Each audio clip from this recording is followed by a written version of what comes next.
السلام عليكم ورحمة الله وبركاته. بسم الله الرحمن الرحيم. الحمد لله رب العالمين، والصلاة والسلام على أشرف الأنبياء والمرسلين وعلى آله وصحبه أجمعين. سبحانك لا علم لنا إلا ما علمتنا إنك أنت العليم الحكيم، ولا حول ولا قوة إلا بالله العلي العظيم. اللهم لا سهل إلا ما جعلته سهلا.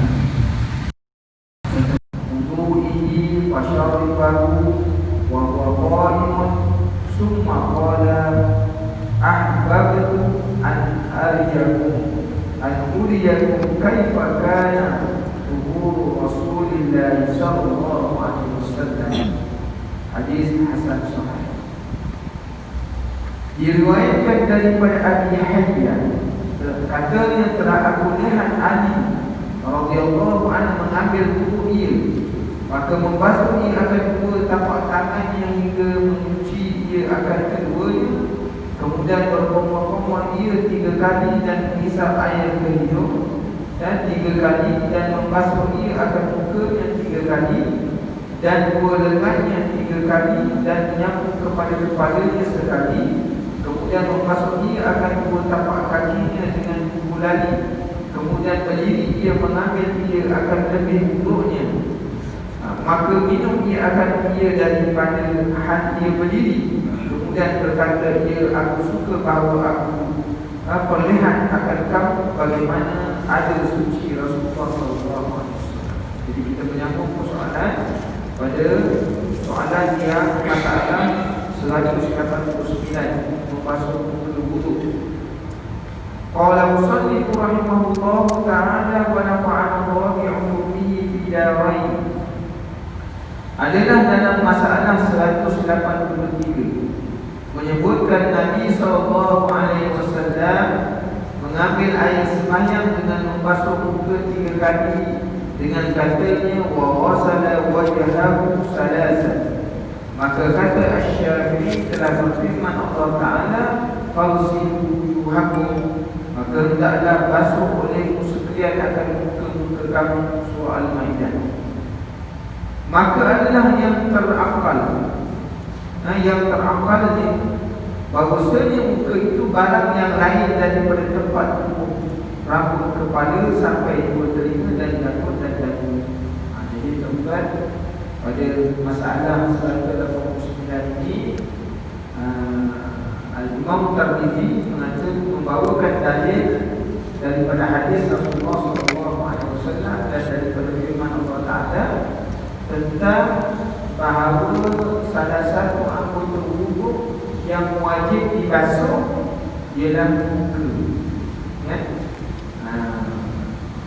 Iaitu fawsilu basuh muka. Jadi yang dikata terakal, maknanya paling kurang basuh muka ni ialah iaitu daripada tempat tumbuh rambut kepala, maksudnya daripada atas ni, di mana akhir rambut ni, kemudian sampailah kepada 2 telinga. Sini 2 telinganya, kanan, dan janggut dan dagu. Mana bawah rahang kita ni termasuk daripada kawasan muka yang mesti dibasuh. Jadi kalau sekiranya orang dia muka dia bawah rahang dia ni, dagu dia ada janggut, mesti kalau tebal hendaklah dia masukkan jari dia, menyelitkan jari dia dalam janggut dia. Kalau tidak, dia basuh. Kalau orang yang tak berjanggut atau janggutnya nipis, maka bila dia basuh, dia kena pasti kena bawah rahang ni mesti kena dengan basuhan, kerana dia termasuk sebahagian daripada muka. Jadi tuan-tuan muslimin dan muslimat yang dirahmati Allah, ini yang telah disebutkan oleh Al-Imam Tirmizi pada masalah 189. Masalah membasuh wuduk tangan ke siku. adalah dalam hadis 183 menerangkan Nabi sallallahu alaihi wasallam mengambil air semayang dengan membasuh dua tangan bagi wuduknya dengan katanya wazira'aihi salasan. Kata Imam Syafi'i, wa aydiyakum ilal marafiq, dan membasuh olehmu akan tangan sampai ke siku. Jadi termasuk juga maknanya anggota yang wajib dibasuh ketika mana mengambil wuduk, yang mana kalau sekiranya tak dibasuh menyebabkan wuduk seseorang itu tidak sah, kan? Tidak sah. La taqabbalu shalah illa biwudu'in. Tidak terima sembahyang, tidak sah sembahyang melainkan biwuduk, makna dengan wuduk. Jadi bila kita mengambil wuduk, hendaklah memastikan anggota-anggota wajib yang disebut dalam Quran, ya ayyuhalladzina amanu idza kumtum ila shalah faghsilu wujuhakum. Muka kena basuh. Dah sebutkan had muka. Wa aydiyakum ilal marafiq. Tangan sampai siku. Nah, itu wajib. Kerana itu disebut dalam Quran. Wamsahu biru'usikum, sapu kepala. Walaupun dalam mazhab Syafi'i selai pun memada, tetapi yang paling afdal ialah seperempat daripada kepala. Gini, seperempat sampai belakang, tak payah sampai ke belakang. Ni separuh, seperempat sampai ni. Lepas tu pusing balik. Itu maknanya seperempat. Wa arjulakum ilal ka'bain, makna kaki sampai makna kaki ni yang dikira yang wajib basuh daripada hujung kaki, tapak kaki, melepasi buku lali. Itu adalah maknanya anggota yang wajib yang disebut dalam Quran. Yang dengan sebab itu Rasulullah sallallahu alaihi wasallam menyebutkan bahawa apa? La taqabbalu shalah, tidak diterima solat, maknanya tak sah sembahyang seseorang illa bituhurin, kecuali dengan bersuci. Bersuci yang mana? Bila ambil wuduk ni anggota yang wajib mesti basuh, yang mesti kena air mesti mengalir. Ketika mana tanpa ambil wuduk ni, air bila basuh anggota ni mesti pasti kena pada juzuk daripada anggota wuduk tadi. Jadi tuan-tuan muslimin dan muslimat yang dirahmati Allah, maka tiada aku ketahui orang yang menyalahi pada siku itu setengah daripada barang yang dibasuh akan dia, seolah-olahnya mereka itu berjalan kepada maknanya. Jadi Imam Tirmizi kata maknanya orang yang menyalahi pada membasuh siku ni, maknanya orang yang tak faham tentang makna dan maksud yang sebenar yang dituntut basuh siku. Jadi kalau dibasuh begitu, bawah ni tak kena. Kadang-kadang orang bila basuh tu, tangan tu diluruskan begini, air tu begitu ke bawah. Jadi dia ni, bawah ni tak kena, kan? Maka ataupun di celah-celah ni tak kena, celah-celah jari dia tak masuk air, maka dia tidak memahami maksud membasuh tangan dalam erti kata yang sebenarnya. Maksud membasuh tangan ni tadi sampai ke siku tu memastikan basuh dan memastikan tidak ada sesuatu yang menghalang daripada kena juzuk ataupun sifat, maknanya kulit tangan.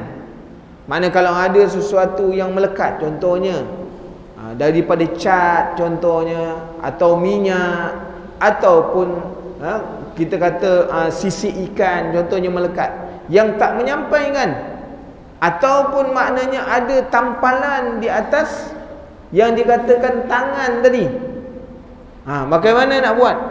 Pada waktu itu ada rukhsah menutup, memastikan pada tampalan dengan tayamum.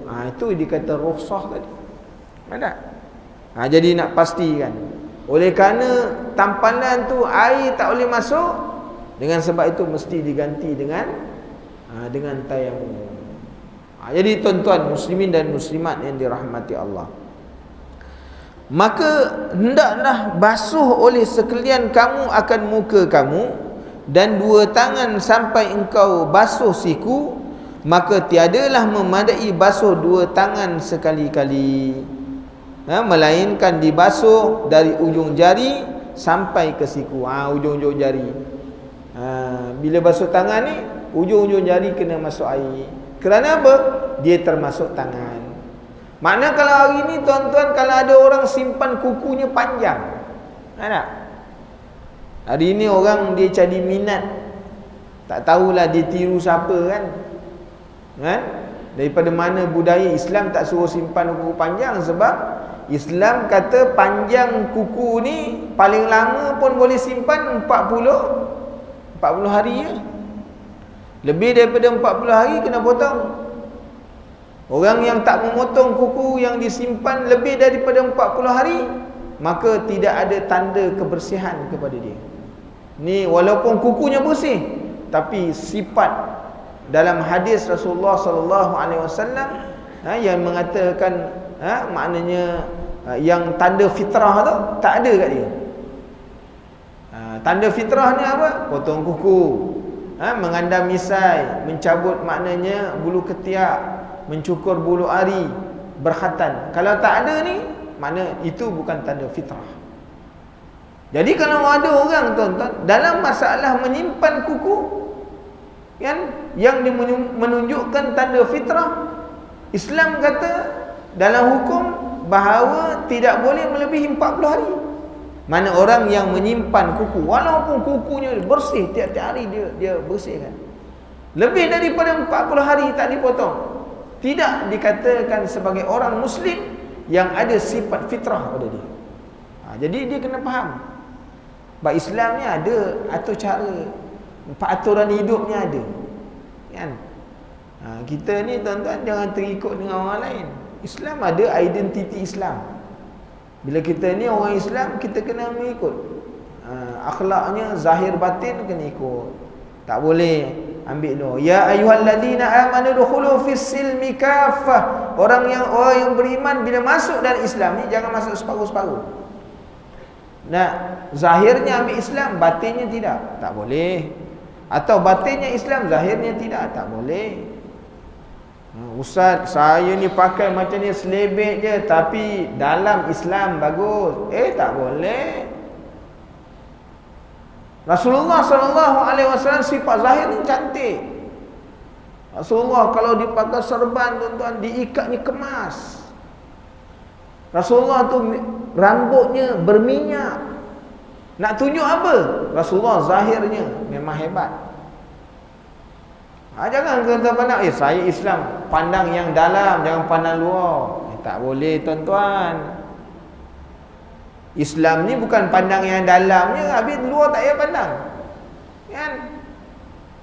Saya kalau walaupun saya bawa kereta ni yang buruk-buruk kan, tapi saya ni dengan Allah Ta'ala bagus. Tak boleh. Jangan gambarkan Islam justru begitu keadaannya. Penafsiran orang kepada Islam tu, kita ni orang Islam ni pakai yang selebet-selebet tak apa. Jangan. Orang Islam ni dia ada izzah dia. Dia ada ketinggian dia sendiri. Sebab tu jangan merendahkan Islam. Jangan pandang orang Islam bawa kereta buruk-buruk je, yang pintu dah tak ada. Jangan tuan-tuan. Kan gambarkan tu. Itu sebabnya Abu Hanifah radhiyallahu an, Abu Hanifah dia tuan-tuan merupakan tabi'in. Dia punya jubah je, kain jubah je 1,000 dirham harga dia. Orang kata, "Syekh, ni engkau ulama pakai mahal-mahal." Dia kata, zahirkan nikmat Allah. Zahirkan nikmat Allah. Bila Allah Ta'ala bagi nikmat, zahirkan. Tanda tu syukur dengan Allah. Tapi bila dia buka baju dia, jubah dia, baju dalam bertampal-tampal, dia kata yang ni baru betul. Kita luar dalam bertampal. Ni yang masalah. Jadi Islam macam mana begitu? Tak boleh tuan-tuan, jangan rendahkan Islam. Orang pandang Islam ni alah lekeh je. Sebab tu Islam kita kena muliakan Islam. Bila jadi orang Islam kena rasa kemuliaan Islam. Kena rasakan kemuliaan Islam. Nah, itu sebab di kalangan para sahabat ada orang-orang yang begitu. Contohnya Abu Sufyan contohnya. Kan? Abu Sufyan ni orang hebat. Sehingga ketika mana dalam Fathul Mekah, Rasulullah beritahu kepada orang-orang Mekah, siapa yang masuk di dalam rumah Abu Sufyan terselamat. Kerana Abu Sufyan ni seorang bangsawan, dimuliakan oleh Rasulullah SAW. Jadi kita ni kena tunjukkan hibah kita. Tak? Jadi jangan kalau Islamnya semua yang low class je. Jangan. Kan? Jadi kita ni disebut dekat itu apa-apa. Bila kita ni maknanya menyebutkan kepada kita dalam apa yang disebutkan oleh Al-Imam Tirmizi kepada kita ni, tiada memadai basuh dua tangan sekali, melainkan bahawa dibasuh daripada hujung jari sampai ke bawah. Mana basuh siku itu termasuk. Jadi dengan sebab itu orang-orang Islam, ya, orang-orang kepahaman kita ni kena jelas. Orang Islam ni kepahamannya mesti jelas. Kan? Kita ni ada kebersihan. Dalam bab kebersihan ada undang-undang. Kan? Rasulullah suruh kita potong kuku. Paling afdal potong kuku pada hari Jumaat. Kan? Maknanya seminggu sekali. Kalau tak mau seminggu sekali pun kena tak boleh melebihi daripada 40 hari. Itu je tempoh yang boleh diberikan. Lebih daripada itu dah tak ada tanda suci lagi. Walaupun kukunya bersih, kan? Jadi jangan tuan-tuan muslimin dan muslimat yang dirahmati Allah. Kemudian dan tiada memada melainkan bahawa didatangkan basuh atas zahir belakang tangan dan dalamnya dan tepi-tepinya sehingga habis membasuh akan keduanya. Jadi bila basuh jangan lupa ni, dia ada zahir ni, ada depan, dia ada belakang. Kan? Ni depan ni depan. Ni ada yang belakang ni. Jangan lupa tu. Kan? Termasuk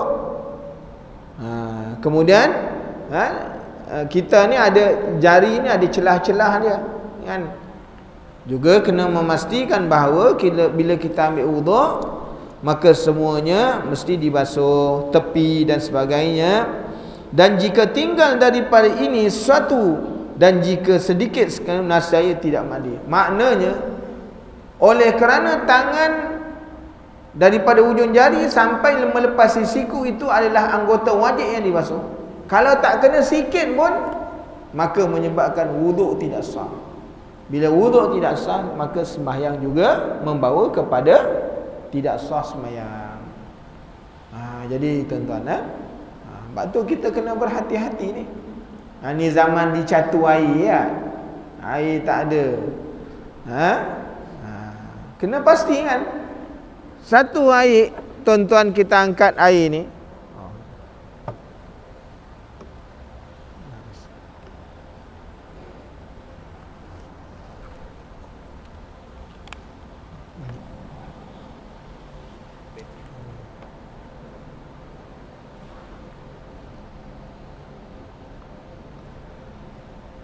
Allahumma salli ala Muhammad wa ala Muhammad. Pada masa kita ni tuan-tuan dicatu airnya. Jadi dengan sebab itu kita kena belajar cara Rasulullah sallallahu alaihi wasallam mengambil wuduk. Macam mana Rasulullah mengambil wuduk? Rasulullah mengambil wuduk satu mud air. Mana secupak. Secupak ni sampai kaki habis. Kita sekolah baru habis. Baru naik sembahyang. Jadi tuan-tuan, gini lah. Ni air ni catu air kan. Daripada pukul 10 pagi tadi sampai 10 pagi besok. Kan? Kita biasa minum air mineral tu, kita buang botol dia, masukkan air. Besok tak ada banyak-banyak, simpan. Nah, macam mana nak gunakan satu mineral botol mineral 600 ml tu boleh habis untuk satu wuduk. Itulah syarat daripada mengambil wuduk ini ialah mengalirkan air dan meratakan air pada anggota. Jadi kalau diambil air gitu, dibasuh, diratakan, mengalirkan air dirata. Jadi selagi mana belum rata, jangan diangkat. Kalau diangkat, diletak balik, maka jadilah maknanya mustakmal pada basuhan. Ini yang kita nak belajar, tuan-tuan. Mana ambil betul-betul air tu, ambil curah, maka basuh dah, air mengalir. Nanti ambil pun sama juga, air tadah, dia begini je, air tu mengalir, disapu lah, sapu. Jangan diangkat selagi mana benda tu tak sampai. Nanti ambil lagi yang kedua, begitu juga. Yang ketiga, terus. Silap-silapnya kalau kita buat begitu, separuh botol pun tak habis. Hari ni selagi mana bil masjid tak naik, kita ke masjid. Itu masalah dia, tuan-tuan. Hari ni belajar bagaimana Rasulullah mengajar kita berjimat dalam air, menggunakan satu mud ni satu cupak untuk ambil wuduk. Hari ni kita dah banyak membazir, tuan-tuan, kan? Sesekali dibuat macam tu bagus juga, kan? Satu bagus, bil tak payah tinggi, kan? Yang keduanya mengajar orang Islam supaya tahu menggunakan nikmat Allah Subhanahu Wa Taala. Bila dah tak ada air ni, lepas pula ambil wuduk tu, satu gayung tu pun boleh lepas, kan? Hak dulu tak lepas tu. Hak dulu masa banyak air, satu gayung tak cukup tu, satu kola baru habis tu. Jadi kita heran juga, kenapa jadi gitu? Kerana syaitan telah mewaswaskan kita dalam soal untuk beribadat kepada Allah. Jadi tuan-tuan, muslimin dan muslimat yang dirahmati Allah, belajar. Kena ubah diri kita ni, tuan-tuan. Jadi pastikan basuh muka ke basuh tangan, syaratnya apa? Meratakan air, mengalirkan air. Itu dua syarat. Dua syarat dalam mengesahkan basuhan. Meratakan air pada anggota basuhan dan mengalirkan air. Itu sebabnya kalau kita mengambil wuduk, syarat untuk mengambil wuduk ni menggunakan air mutlak.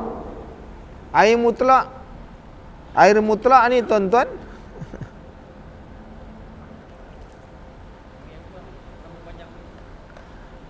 air mutlak ni dia ada dua. Satu yang keluar yang turun daripada langit, kan? Satu yang keluar daripada bumi, kan? Yang turun daripada langit, air hujan, air embun, air salji, ada. Kalau kita mengambil wuduk menggunakan air salji, air salji tu berbeku, dia ketulan ais. Boleh tak kita mengambil wuduk? Hukumnya mengambil wuduk menggunakan air salji tak sah. Sebab apa? Kerana air salji tadi, ketulan itu tidak ada sifat mengalir. Sebab tu dia tak sah. Walaupun salji itu dia termasuk air mutlak. Jadi maknanya bila mengambil wuduk, memastikan salji itu dicairkan dulu. Dia jadi air, baru dia kalau kita ambil wuduk, dia mengalir. Sifatnya mengalir. Barulah sah. Jadi tuan-tuan muslimin dan muslimat, jangan ambil salji, ketul air duk sapu. Itu tak boleh. Hukumnya tidak sah. Kerana apa? Kerana tidak ada sifat mengalir. Tak ada. Jadi pasti air itu, salji itu, ketulan air tadi dicairkan dulu. Dia jadi air, baru kita ambil. Barulah sah. Kerana apa? Kerana sifat sahnya wuduk tadi menggunakan air mesti ada sifat mengalirkan air. Tidak tak sah. Jadi tuan-tuan muslimin dan muslimat yang dirahmati Allah, kan? Jadi ini kadang-kadang kita pun nak kena jaga-jaga juga, kan? Dari silap pemahaman dia kata salji ni air mutlak. Memang betul air mutlak, tapi bila nak gunakan untuk mengambil wuduk mesti dia cair dulu. Tak cair tak boleh. Jadi tuan-tuan muslimin dan muslimat yang dirahmati Allah, kan? Termasuk maknanya air yang turun dari langit. Kalau dia turun dengan apa kala sekalipun, dia tetap air mutlak. Contohnya besok hujan, hari ni dah hujan, airnya putih. Besoknya warna pink pula airnya turun. Keluar air pink. Tapi air hujan. Adakah itu air mutlak? Mutlak walaupun apa atas warna sekalipun. Jadi tuan-tuan kena faham tau. Dia kata besok hujan besoknya airnya pink, tak mutlak dia kata. Jangan. Dia tetap mutlak tuan-tuan. Kan? Jadi tuan-tuan kena ingat dah. Jadi dan disebutkan bahawa masalah yang ke-191 membasuh kaki wuduk adalah hadis di dalam masalah 183 telah menerangkan Nabi SAW mengambil air sembahyang dengan membasuh kaki sampai 2 buku lalinya, dengan katanya summa ghasala qadamaihi ilal ka'baini. Maka telah ittifaq jumhur ulama atas wajib membasuh keduanya, melainkan Zufar dan Daud Az-Zahiri tidak mewajibkan. Kita ni mazhab Syafi'i. Maka Daud Az-Zahiri ni dia bukan mazhab. Dia ada pegangan dia sendiri, kerana dia sampai kepada peringkat mujtahid. Orang yang sampai kepada peringkat mujtahid, dia tidak perlu berpegang kepada mazhab. Daud Az-Zahiri ni dia merupakan, dia punya taraf dia mujtahid. Apa maksud mujtahid? Iaitu orang yang boleh berijtihad dengan sendirinya apabila dia mempunyai ilmu yang lengkap dan cukup sebagai seorang mujtahid, kan? Kita ni bukan mujtahid, tuan-tuan. Kita memang kena tabi', kena ikut belaka. Apa yang ulama kata kita kena ikut, kan? Ulama-ulama mazhab kata macam ni, kita ikut. Kita pegang Syafi'i, kita ikut Syafi'i. Daud Az-Zahiri dia tak pegang Hambali, dia tak ikut Hanafi, dia tak ikut Syafi'i, dia tak ikut maknanya Maliki, dia tak ikut. Kerana dia merupakan mazhab. Sebab dia berijtihad sendiri. Itu ijtihad dia. Jadi dengan sebab itu kita ni mazhab Syafi'i disebut apa? Hendaklah membasuh, ia akan membasuh kaki sampai 2 buku lalinya. Bertepatan dengan sabda, dengan firman Allah Subhanahu Wa Taala, wa arjulakum ilal ka'bain, dan basuh kakimu sampai kedua mata kaki, iaitu buku lali. Maka kata Asy-Syafi'i, dan kita membaca akan dia atas makna membasuh oleh sekalian akan muka kamu dan tangan-tangan kamu dan kaki-kaki kamu dan sapu kepala kamu. Itu kata Syafi'i lah. Dan kata Syafi'i, dan tiada aku dengar orang yang menyalahi pada bahawasanya 2 buku lali yang disebut Allah Azza wa Jal dalam wuduk itu ialah 2 buku kaki yang timbul dan kedua-duanya tempat bertemu sendi betis dan tapak kaki. Yang dikatakan buku lali itu, itulah dia. Yang wajib tu dibasuh tu. Jangan sampai tak dibasuh, kan? Kata Imam Syafi'i itu buku lali. Takut-takut tak ada orang tak kenal buku lali, tuan-tuan. Imam Syafi'i terang kan. Kerana ada orang basuh kaki tak sampai kat tu. Dia tak sampai kat buku lali tu. Mungkin dia tak kenal buku lali ke, kan? Dia macam-macam, kan? Bila tak kenal ni, masalah tak kenal, maka ulama-ulama dia ambil apa? Dia mengambil ikhtiyat.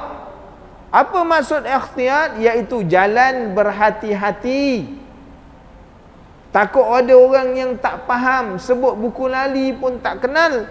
Maka Imam Syafi'i terangkan apa itu buku lali, berpandukan kepada dalil daripada Al-Quran dan sunnah Rasulullah sallallahu alaihi wasallam, kan? Seolah-olah berjalan orang-orang pada keduanya, pada makna basuh olehmu sekalian akan kaki-kaki kamu, sehingga membasuh sekalian kamu akan dua buku lali. Atau maksud dia wa arjulakum ilal ka'bain. Maka tiadalah memadai seorang itu melainkan membasuh belakang kaki-kaki dan tapaknya dan tumitnya dan ketingnya, sehingga ratalah barang yang tampak daripada dua buku lali daripada pihak pangkal betis, kemudian menuang air ke atas yang kanan lebih dahulu, dalam masalah 208, dan mencelah-celahi jarinya pada masalah 171. Jadi tuan-tuan muslimin dan muslimat yang dirahmati Allah, bila basuh kaki ni dia mula daripada depan. Mana basuh tu daripada jari ke bawah. Kita hari ni belakang ke depan bawah. Itu yang walaupun hukumnya kena, kan? Tapi yang afdal membasuh kaki ialah mula dengan jari kaki tu. Basuh sampai bawa ke belakang, kan? Dibasuh atas, dibasuh bawah. Dan bila basuh tu kita gosok, kan? Masukkan jari-jari tu. Itu pun nak diperbuat dengan betul-betul juga. Keadaan tu lebih selamat kerana memastikan air kena pada semua anggota yang disebutkan, kaki sampai buku lali. Dia kena apa? Dia sebut tadi mesti kena pada tapak, tumit, tu termasuk kaki tu, keting, kan? Itu semua termasuk daripada juzuk kaki. Jadi bila basuh pastikan ia kena. Kerana tak kena boleh menyebabkan sembahyang tidak sah. Tuan-tuan muslimin dan muslimat yang dirahmati Allah. Masalah yang ke-192, minum berdiri. Dalam hadis tu ada disebutkan bahawa menerangkan Sayyidina Ali karamallahu wajhah bahawasanya menunjuk ia dan meniru Nabi sallallahu alaihi wasallam berdiri dengan katanya summa qama fa akhadha fadla wudu'ihi fasharibahu wa huwa qa'imun. Kemudian dia kata apa? Adalah Nabi, kata Sayyidina Ali, adalah Nabi sallallahu alaihi wasallam, maknanya dia ambil air yang lebih daripada wuduk, maka dia minum sambil berdiri, hal keadaannya berdiri. Jadi macam mana? Sedangkan ada riwayat hadis mengatakan Rasulullah suruh minum duduk. Ni lepas sembahyang, lepas ambil wuduk, Rasulullah minum berdiri seperti mana yang ditunjuk oleh Sayyidina Ali kerana mengikut perbuatan Rasulullah sallallahu alaihi wasallam. Meniru perbuatan Rasulullah sallallahu alaihi wasallam. Maka minum berdiri ini telah berkata ulama. Ulama kata apa? Ialah kelakuan yang makruh. Mana minum berdiri ni makruh, kan? Kerana itu tegah Nabi sebagai riwayat di dalam Muslim. Barang siapa minum berdiri dengan lupa, maka hendaklah ia dimuntahkannya. Adapun perbuatan Sayyidina Ali itu ialah ditanggung oleh ulama. Perbuatan Sayyidina Ali, sedangkan hadis Muslim mengatakan siapa minum berdiri Rasulullah kata muntahkan balik. Tapi bagaimana Sayyidina Ali minum berdiri? Maka ulama-ulama membuat tafsiran daripada hadis itu bahawasanya ia menunjukkan bukan tegah haram. Minum berdiri itu bukan tegah haram. Kalau tegah haram maknanya Rasulullah tegah, makna tak boleh buat langsung. Tak boleh buat langsung. Itu maksudnya tegah haram, kan? Tapi di sana makna menunjukkan makruh. Siapa minum berdiri, hukumnya makruh. Tak jadi haram dan tak jadi berdosa. Jadi tuan-tuan muslimin dan muslimat yang dirahmati Allah, maka jadilah memuntahkan balik keluar akan air yang diminumnya berdiri sunat jua. Orang yang minum berdiri, kata ulama, oleh kerana minum berdiri tadi dibuat bukan satu perbuatan yang haram, jadi makruh. Jadi orang yang minum berdiri sepatutnya Rasulullah kata muntahkan balik. Memuntahkan air bagi orang yang minum berdiri itu, maka itu sunat aja, bukan satu perkara yang wajib. Bila dia minum berdiri, bukan semestinya menjadi kewajipan. Bila dia minum, dia kena muntah balik. Maka memuntahkannya tidaklah menjadi ia wajib. Jadi fahamlah kita kepada tuan-tuan bahawa orang minum berdiri ini hukumnya makruh, kan? Hukumnya makruh. Kenapa? Kerana Rasulullah Sayyidina Ali karamallahu alaihi menunjukkan kepada para sahabat yang lain, nak menunjukkan bahawa minum berdiri di situ Rasulullah pernah buat, menunjukkan ianya bukan satu perkara yang wajib minum duduk. Bukan wajib minum duduk. Siapa yang buat makruh. Malahan disuruh muntahkan. Dan memuntahkan air ketika minum air berdiri ini bukanlah satu perkara yang wajib, ia sunat aja. Nak bagi faham benda kita tu. Maka yang paling baik apa? Yang paling afdal minum duduk. Itulah dia, kan? Siapa yang minum berdiri hukumnya makruh. Jadi nak dipahamkanlah daripada maksud hadis Rasulullah sallallahu alaihi wasallam. Masuk kepada bab yang ke-38. Babu fin nadhi ba'dal wudu'i. Pada menyatakan renjis kemudian daripada mengambil air semayang. Ni nak renjis apa pula? Kan? Kita faham renjis ni maksud bila ambil wuduk begini, renjis. Pada anggota wuduk tu ada air, renjis begitu. Ni maksud hadis ni macam mana? Adakah yang maksud itu ataupun maksudnya lain? Ada maksud dua tu, kan? Akhir kita tengok dia punya hadis. Hadis ke-43, an Abi Hurairah radhiyallahu anna an-nabiy sallallahu alaihi wasallam qala ja'ani Jibril faqala ya Muhammad idza tawadda'ta fantadhih. Bahawa disebut gharib, kan?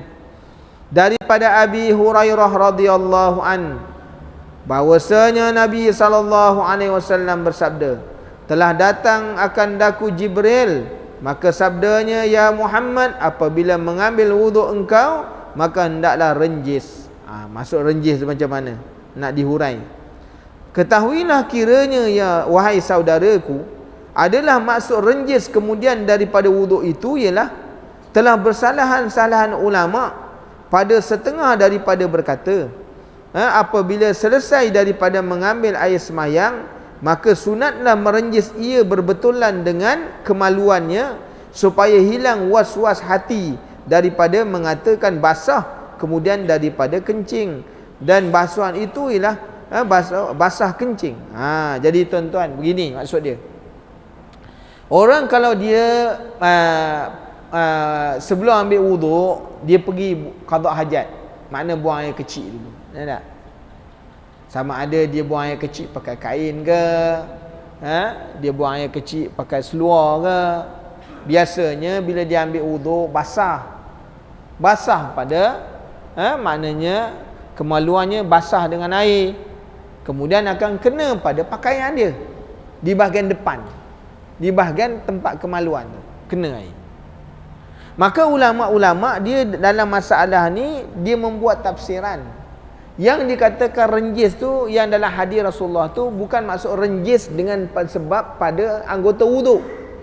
Tapi renjis itu ialah setelah orang beristinja, basah kena pada pakaian dia.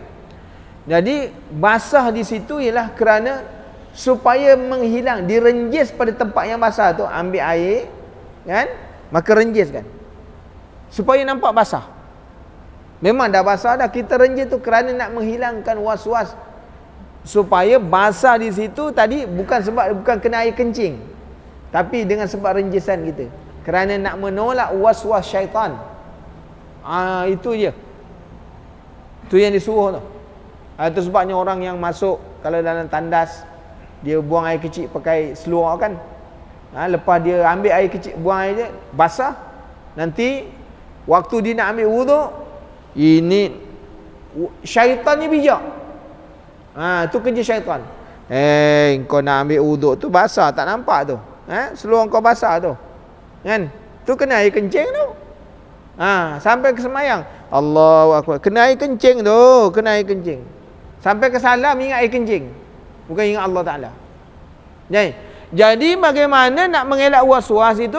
Selepas dia pakai seluar, kalau seluarnya basah tadi, maka ambil air yang mutlak, maka renjiskan. Supaya apa? Dia nampak dia buat tu tadi bukan dengan sebab kena air kencing. Kerana nak menolak was-was. Itu kepahaman daripada hadis yang disebutkan oleh Abi Hurairah radhiyallahu anhu. Jadi tuan-tuan muslimin dan muslimat yang dirahmati Allah, sama orang pakai kain orang perempuan ke orang lelaki ke, lepas dia beristinja tadi, buat begitu. Itu yang disuruh, kan? Masalah renjis air kemudian daripada wuduk dan hadisnya yang telah kita baca. An Abi Hurairah radhiyallahu anna Nabi sallallahu alaihi wasallam qala ja'ani Jibrilu faqala ya Muhammad idza tawadda'ta fantadih. Wahai Muhammad, apabila engkau mengambil wuduk engkau, maka hendaklah engkau renjis akan kain ataupun seluar, mana seluar kamu yang dipakai itu pada tempat yang membetuli kemaluan, supaya menghilangkan wawai daripada mengatakan air kencing. Jadi tuan-tuan begitu, kan?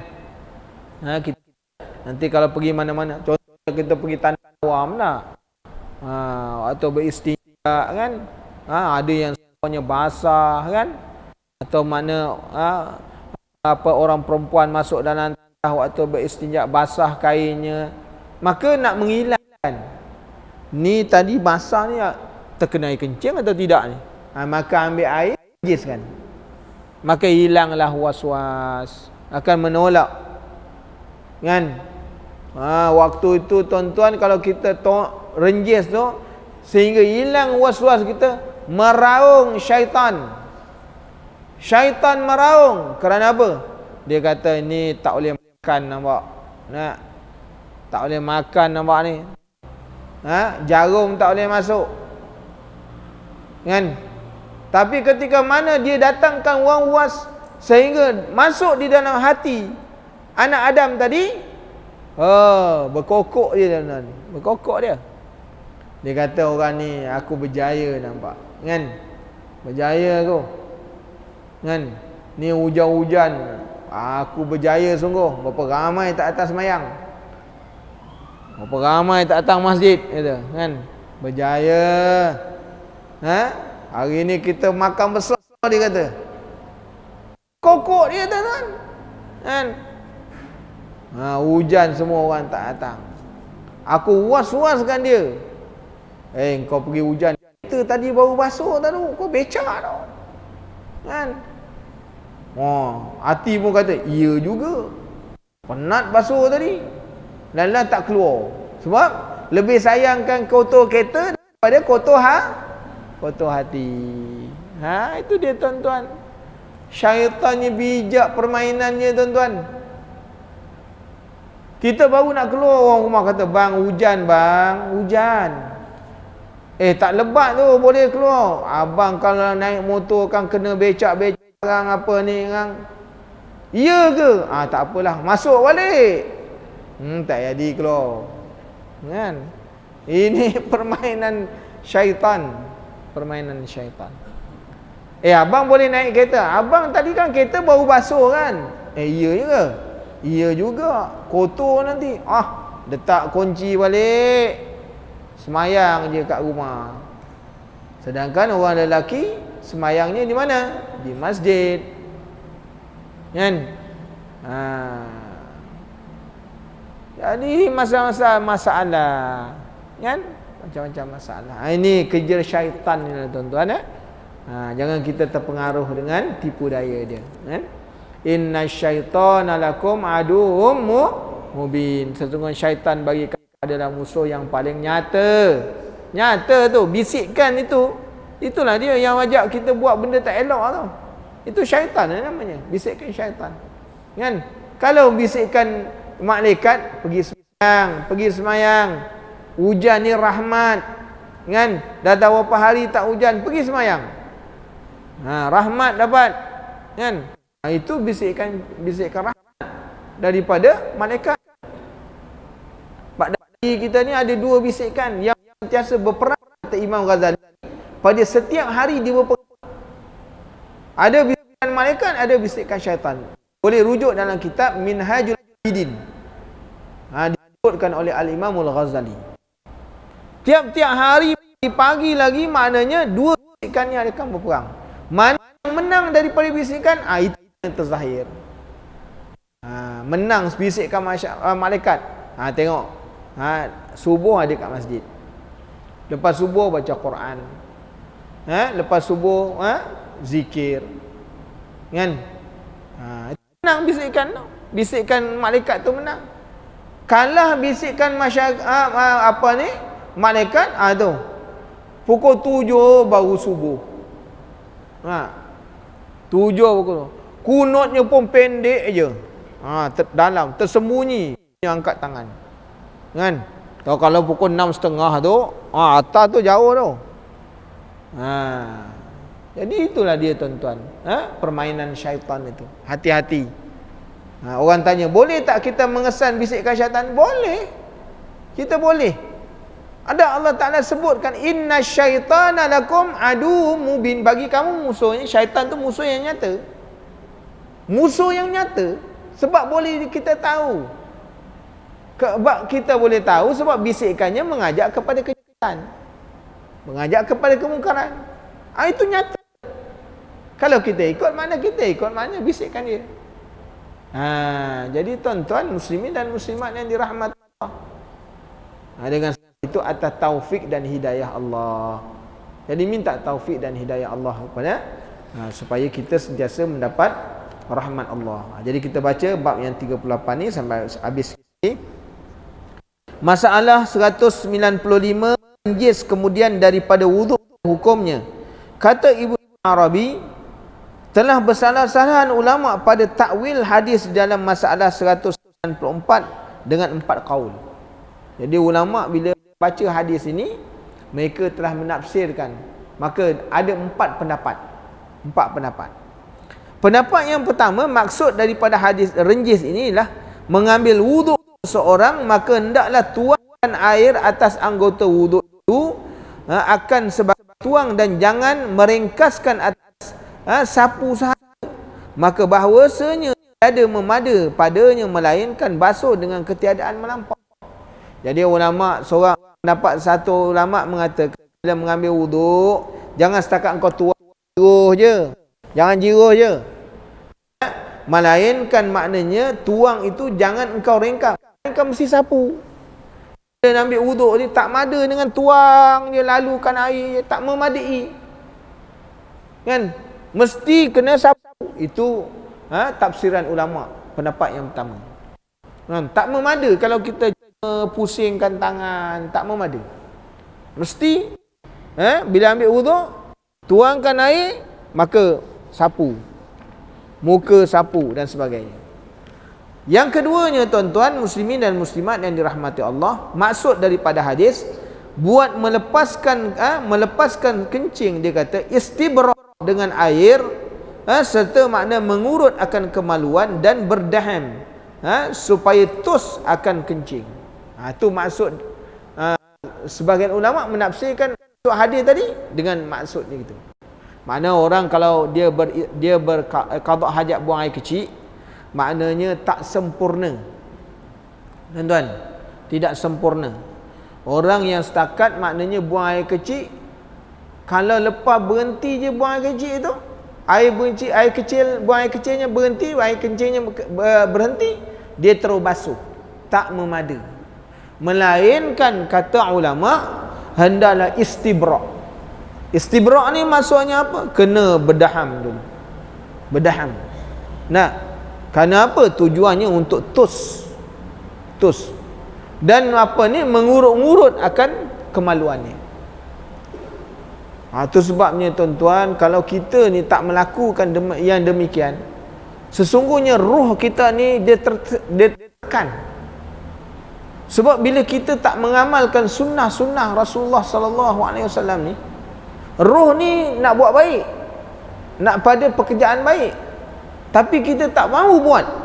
Roh kita bila dia tertekan, lama-lama dia sakit. Itu yang lama-lama sakit tu, kita pun akan, makna kesakitan itu akan menular dalam tubuh badan kita. Itu yang jadi maknanya salasil baul, orang kencing tak lawas. Sebab apa?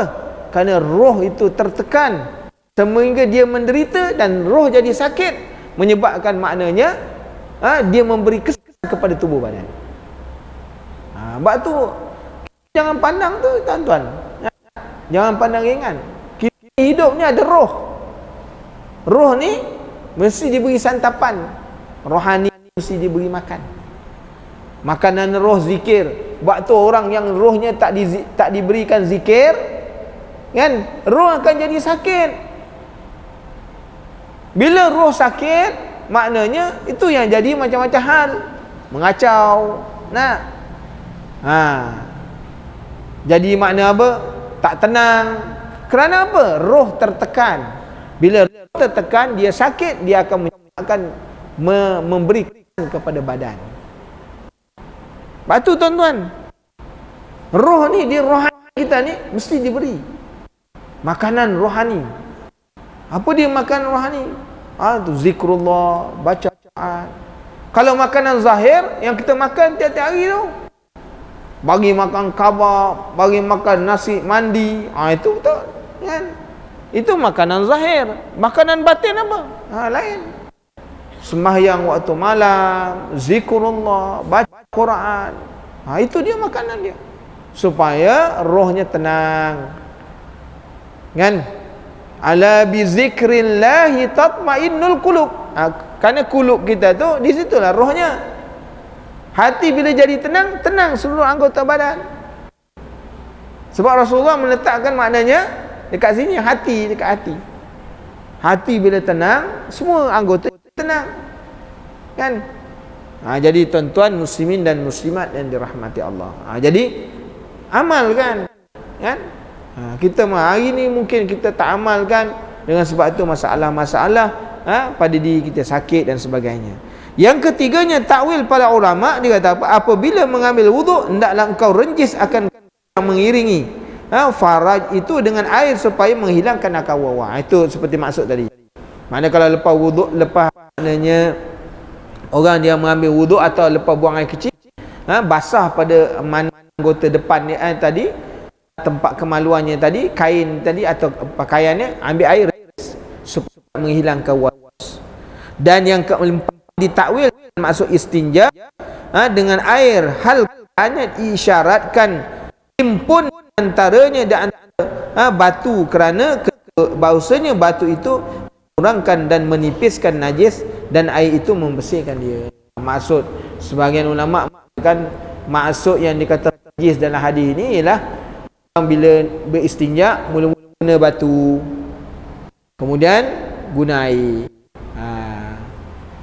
Ni kita tak adalah, kan, nak guna batu payah, jadi kita guna air.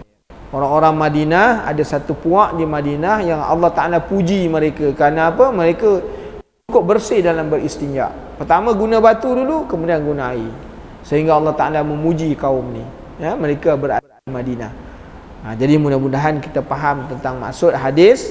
Ala kulli halnya tuan-tuan muslimin dan muslimat yang dirahmati Allah, apabila kita qada hajat, buang air kecil, pakaian kita basah, di tempat makna kemaluan tadi, nak mengelakkan ada perasaan was-was waktu sembahyang, nanti berwuduk, ambil air, renjiskan, supaya hilang was-wasnya.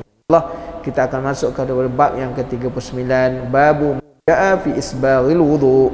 Bagaimana nak menyempurnakan kesempurnaan, menyempurnakan wuduk, insya-Allah pada masa yang akan datang sekiranya diizinkan Allah Subhanahu wa taala. Bismillahirrahmanirrahim. Alhamdulillahirabbil alamin, wassalatu wassalamu ala asyrafil anbiya'i wal mursalin wa ala alihi wa sahbihi ajma'in. Allahumma inna nas'aluka 'ilman nafi'an wa rizqan thayyiban wa 'amalan mutaqabbala. Allahumma faqihna fid din wa 'allimna at-ta'wil. Subhanakallahumma wa bihamdika asyhadu an la ilaha illa anta astaghfiruka wa atubu ilaik. Subhana rabbika rabbil izzati amma yasifun. Wassalamun ala mursalin walhamdulillahi rabbil alamin. Barakallahu fiikum. Assalamu alaikum.